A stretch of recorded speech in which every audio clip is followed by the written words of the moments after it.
Artinya kalau teman-teman pinjam 5 juta, maka total denda yang akan teman-teman dapatkan yaitu sebesar 5 juta juga ya teman-teman. Apa saja sih resiko terberat, ataupun mungkin apa aja sih yang membuat teman-teman merasa takut dan yang harus teman-teman perhatikan ketika teman-teman terlambat bayar atau tidak bisa bayar tagihan pinjaman online EasyCash. Nah, di video kali ini saya akan membahas masalah atau resiko yang pertama ya teman-teman. Yang pertama jelas yaitu masalah denda ya. Denda itu cukup besar ya teman-teman. Jadi kalau teman-teman ada denda itu tetap memberatkan ya. Meskipun denda tersebut tidak akan melebihi dari 100% dari pinjaman teman-teman. Namun di sini yang kita perlu perhatikan, kalau teman-teman memang telat 1 hari 2 hari, itu proses perhitungannya itu per hari ya teman-teman. Nah, untuk proses perhitungan dari EasyCash per video ini tayang ya teman-teman. Misal teman-teman itu terlambat 1 sampai 2 hari, maka teman-teman akan dikenakan denda sebesar Rp40.000 flat ditambah 2% dari pinjaman pokok ya teman-teman. Jadi kalau 2% dari 100.000 itu kan yang berarti 2.000 ya teman-teman. Berarti teman-teman harus nambah 40.000 ditambah 2.000 jadi 42.000. Itu untuk 1 sampai 2 hari aja teman-teman. Masalah yang kedua adalah debt collector atau DC ya teman-teman. Jika teman-teman gagal bayar atau telat bayar di EasyCash, itu pasti yang paling meresahkan dan terberat adalah gangguan ataupun teror-teror penagihan dari DC EasyCash, yang memang EasyCash sampai saat ini masih belum dikatakan tidak memiliki DC lapangan ya teman-teman. Tapi tentu aja untuk masalah penagihan via telepon atau WA, SMS dan lainnya itu masih tetap aja mengganggu ya teman-teman.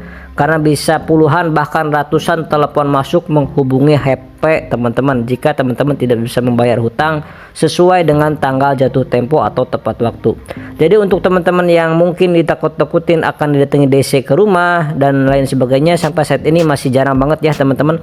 Masih belum ada informasi yang saya dapatkan terkait DC lapangan EasyCash berkunjung ke rumah atau menagih ke rumah teman-teman. Dengan kata lain, EasyCash masih belum ada DC lapangannya.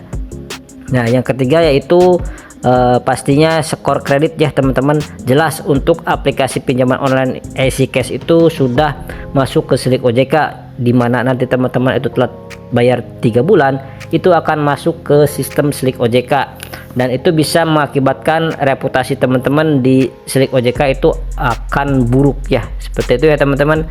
Rahasia apa sih dibalik pinjol ilegal? Kenapa kok banyak orang yang bisa galbay berkali-kali di pinjol legal dan memang dengan sengaja ingin membobol pinjol tersebut dengan iming-iming katanya bisa mendapatkan uang dan lain sebagainya. Assalamualaikum warahmatullahi wabarakatuh. Di video kali ini kita akan membahas mengenai pinjol ilegal ya teman-teman. Oke ya teman-teman, di video kali ini saya akan membahas terkait masalah seperti ini ya teman-teman. Jadi kalau teman-teman lihat banyak orang-orang yang share ini ya teman-teman, cara galbay pinjol terbaru tanpa KTP ataupun tanpa rekening, tanpa mungkin harus membayar dan aman galbay. Sebagiannya itu merupakan sebuah teknik marketing ya teman-teman, di mana orang-orang tersebut ya pengen mempromosikan pinjol tersebut, terus kemudian memang bagian dari tim pinjol tersebut, atau yang ketiga yang cuman mencari uang atau keuntungan dari konten-konten yang membahas mengenai pinjol ilegal. Karena percaya atau enggak, jadi teman-teman harus tahu, yang pertama adalah mungkin media promosi, yang kedua adalah orang yang dibayar ya, termasuk salah satu media promosi juga ya teman-teman. Dimana sebenarnya kalau teman-teman mencoba itu kan resikonya ditanggung sendiri, dan si konten kreator juga yang mempromosikan baik itu di IG, di TikTok, di YouTube itu malah mendapatkan keuntungan besar teman-teman. Sedangkan teman-teman yang mencoba galbay di pinjol ilegal tentu akan sangat dirugikan, karena yang pertama data teman-teman itu udah masuk ya, udah disimpan di server pinjol ilegal tersebut, yang mana ini bisa kemungkinan besar potensinya itu resikonya sangat tinggi ya teman-teman, bisa sampai rekening teman-teman itu dibobol.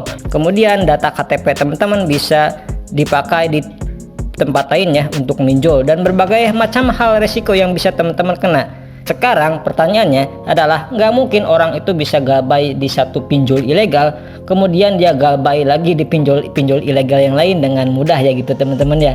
Nah ini kan terkenal mafia ya teman-teman, mungkin sangat besar dan sangat kuat ya. Mati satu tumbuh 1000, diblokir OJK satu banyak ya teman-teman pinjol-pinjol ilegal yang baru bermunculan. Sekian dulu di video kali ini, mudah-mudahan informasi ini bermanfaat untuk teman-teman semuanya. Saya pamit, wassalamualaikum warahmatullahi wabarakatuh.